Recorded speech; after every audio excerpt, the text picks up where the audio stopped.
விருத்தாச்சலம்க்கு பக்கத்துல பொங்கல் விழாவுக்கு போயிருந்தேன். குழந்தைகள் கவனம், இளைஞர்கள் கவனம். நாங்க ஏதோ பேசுறதுக்காக போயிருக்கிறோம். உட்கார்ந்து இருக்கிற உரி அடிக்கிற அந்த காம்படிஷனுக்கான ரூல் என்ன தெரியுமா? அங்க ஒரு அடிதான் அட்டெம்ப்ட், அவ்வளவுதான். அது தப்பாயிடுச்சுன்னா புடிங்கிருவாங்க கொம்ப. 100 பேர் பங்கு பெற்றார்கள். 6 முதல் 18 வயது வரை. 6 வயது பையன் ஜெயிச்சிட்டான். 1000 பேர் சுத்தி நிக்கிறாங்க. வந்து அப்படி ஜெயிச்சிட்டு வந்து இப்படி பக்கத்துல உட்கார்ந்தான் பாருங்க. என் பக்கத்துல நான் குழந்தைகள் கிட்ட ரொம்ப நல்லா பேசுவேன். ஒரு விஷயம் சொல்லவா? குழந்தைகளிடத்தில் யார் மிகச் சிறப்பாக பேசுகிறார்களோ அவர்கள் உலகத்தில் யாரிடம் வேண்டுமானாலும் பேசலாம்.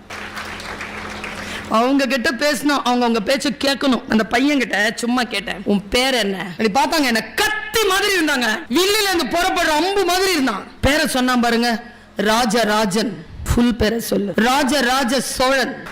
உடனே எனக்கு இங்க சிரிப்பு வந்துருச்சு. இந்த 6 வயசுல இருக்க ராஜராஜ சோழன் உரி அடிச்சிட்டு வந்து உட்கார்ந்து சொல்றது. இப்படி கேட்டேன், உனக்கு பையன் பிறந்தா என்னப்பா பேர் வைப்பேன்னு சொன்னா பாருங்க பதில். அது என் தாத்தாவுக்கு ஏற்கனவே நான் வச்சுட்டேன். என்னப்பா? ராஜேந்திர சோழன். எனக்கு பிடிச்சிருச்சு அந்த பையனை.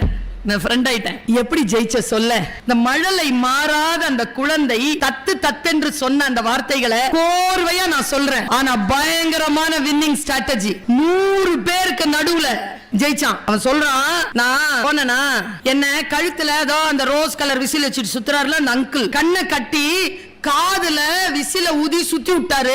எனக்கு ஒண்ணும் தெரியல. சரி, உங்களுக்கு தான் தெரியுதுல்ல, இத்தனை பேரும் கத்திக்கிட்டு இருக்காங்க. ஆனா அவர் சுத்தி விட்டவர் தப்பு தப்பா வழி சொல்றாரு. படி படி, லெஃப்ட்ல போ, லெஃப்ட்ல இப்ப அடி அடி அடின்னு சொல்றாரு. நான் யார் பேச்சும் கேட்கல, சுத்தி சுத்தி நடந்துகிட்டே இருந்தேன்.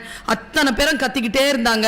நான் கொஞ்ச நேரம் அப்படியே பார்த்தா அந்த கூட்டத்துல ஒரு குரல் கேட்டது. ராஜா, என் அம்மாவின் குரல். நான் அந்த குரலை மட்டும் கான்சென்ட்ரேட் பண்றதுக்கு கண்ணை உள்ளுக்குள்ள இருந்து மூடிக்கிட்டேன். என்ன சொல்றான்? நாம கண்ணை மூடுனா அதுல இருந்து ஏதாவது தெரியுமான்னு தானே பாப்போம். அவன் அம்மா குரல் கேட்டோட மூடிட்டாங்க. அவன் உள்ள ஏதோ அவனுக்கு காண ஆயிடுச்சு. ராஜா, லெஃப்ட்ல போ, 2 அடி போ, அப்படியே நில்லு, ஒரு 1/2 அடி முன்னால வா, நில்லு, அப்படியே இரு, கைய தூக்கு, அடிக்காத அடிக்காத, மேல போயிடுச்சு, அடிக்காத அடிக்காத, கீழே இறங்கும் போது இப்ப அட்ரா, நான் அடிச்சா உடைஞ்சிருச்சு.